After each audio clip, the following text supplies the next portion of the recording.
Hi, Aaliyah. Thanks for meeting with me today. Thanks, Monica, for sitting down. Of course, no problem.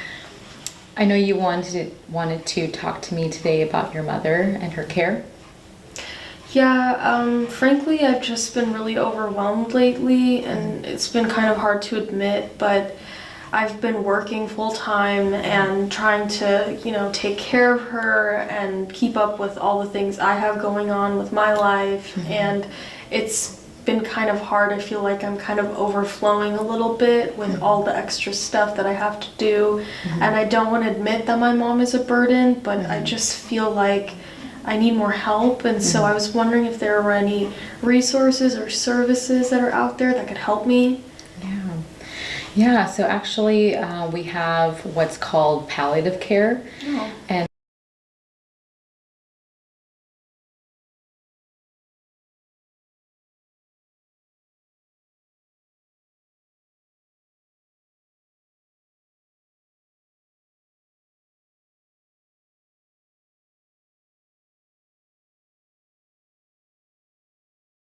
it's done made up of a physician, registered nurses, social workers, and volunteers. And so they basically follow a patient through their chronic illness, or so things like ALS, Alzheimer's, cancer, and they'll follow that patient for a longer period of time.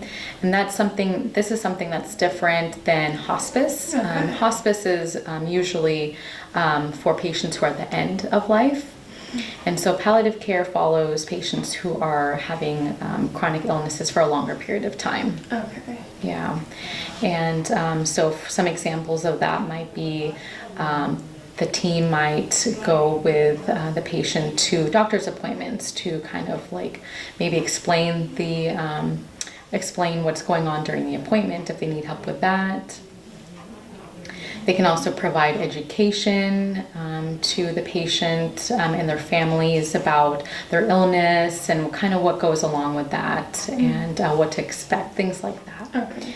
And another example might be volunteers that are part of the program. They provide respite for families who may need a little bit of support and just time away from caregiving, because it's really important, of course, to take care of yourself, and I know that's important for caregivers. So yeah, that's kind of an overview of palliative care. That sounds good. But right now I'm not sure that we can kind of afford extra costs, and so I don't know if this is something that I could pursue just because I don't know if we could afford it. Yeah, so actually all organizations are different. Different palliative care services have different ways that they bill. Some organizations are independent of insurance, whether you have it or not, they will cover it. And some organizations will bill through your private insurance. So it's just important to do research on each program. You and your family are free to do that research. Well, this sounds like a really great option for my family. Yeah. I think we're going to do some more research and look into it, but I think this could be really helpful. So thank you for telling me about it. I've never heard of it before. Yeah, of course. Not many people have, so I'm glad to have shared that information with you. And I do have some brochures in the booklet for you to kind of look over and see if that would be something that you and your family would be interested in.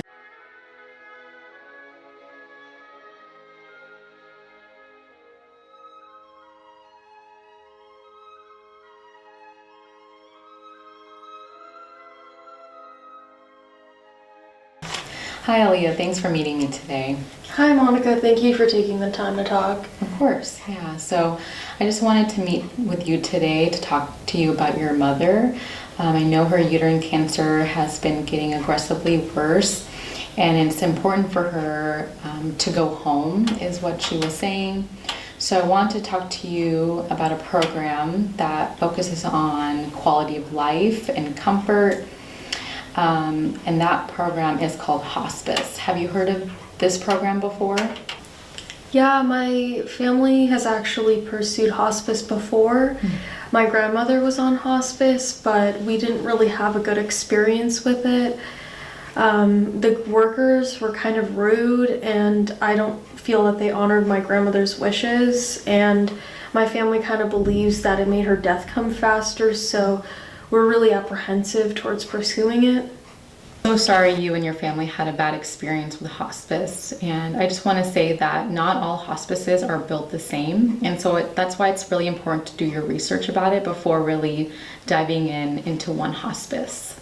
And it's actually shown that people who enter onto hospice sooner can actually live longer and have a better quality of life. So if your mother were to choose hospice, you and your family could have more quality time with your mother at the end.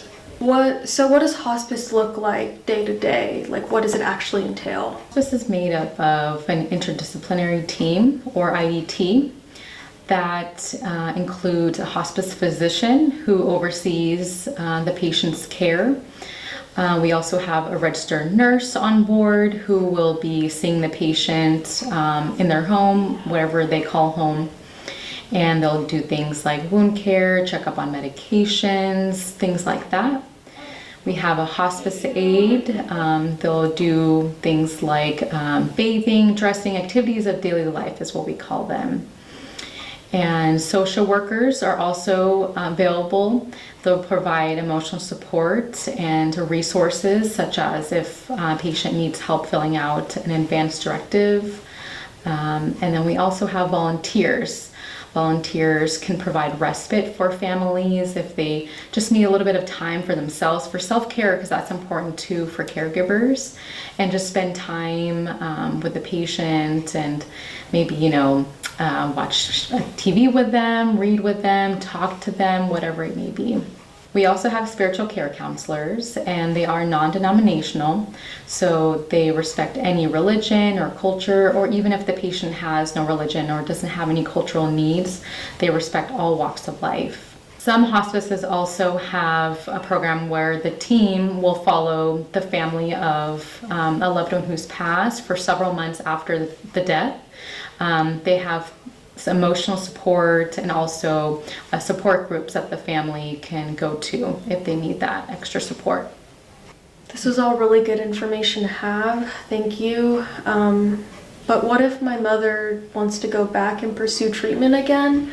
Or we just decide that we don't really want to be on services anymore because we don't really feel like it's for us? I just want to emphasize that anyone who chooses hospice services, they're not stuck. So if your family and your mother choose to be on that program, you can revoke at any time and leave the program. You've given me a lot to think about. Thank you for sitting down and taking the time to talk with me. Yeah, of course. I think we're gonna take some time to discuss and see what my mother really wants to do. Yeah. And I'll come back to you if I have any questions. Yeah, please do. You can call us anytime. And I do have some brochures and a little booklet here for you to look over and see if that would be a good choice for you and your family. Okay. Thank you so much. Yeah, no problem. To talk. Of course, yeah. So I just wanted to meet with you today to talk to you about your mother. I know her uterine cancer has been getting aggressively worse, and it's important for her to go home, is what she was saying. So I want to talk to you about a program that focuses on quality of life and comfort, and that program is called hospice. Have you heard of this program before? Yeah, my grandmother was on hospice, and it was a hard time for the family.